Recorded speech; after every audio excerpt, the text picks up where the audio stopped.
Exclusive दिख रही है।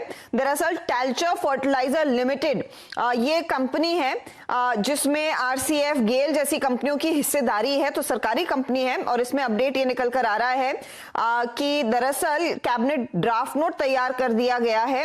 एक्सक्लूसिव सब्सिडी पॉलिसी का फायदा इस कंपनी को मिलेगा। कोल गैसिफिकेशन के जरिए होने वाले यूरिया उत्पादन के लिए एक अलग पॉलिसी भी तैयार की जाएगी।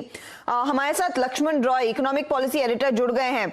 लक्ष्मण, बताइए एग्जैक्टली क्या फायदा होगा और क्या फिर जो इस कंपनी में हिस्सा होल्ड करते हैं आरसीएफ, गेल, इन सब के लिए पॉजिटिव रहेगा?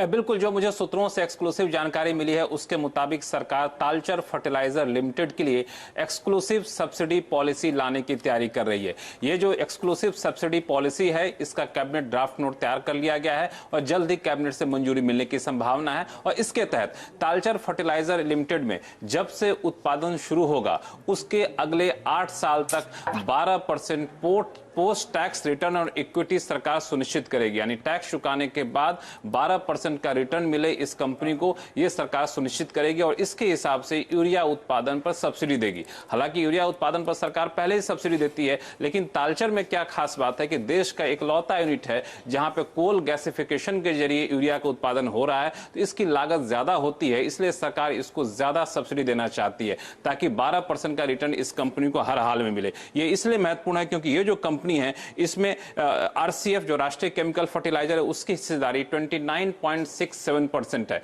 इतनी ही हिस्सेदारी कोल इंडिया की है, इतनी ही हिस्सेदारी गेल की है और एफसीआईएल की 10.99 हिस्सेदारी है। ओके, तो गेल इंडिया और कोल इंडिया के साथ साथ आरसीएफ की भी हिस्सेदारी और एफसीआईएल की भी हिस्सेदारी है और इस पर्टिकुलर कंपनी यानी कि टाल्चर फर्टिलाइजर के लिए एक पॉलिसी तैयार की जा रही है जिसका ड्राफ्ट नोट तैयार है। शुक्रिया।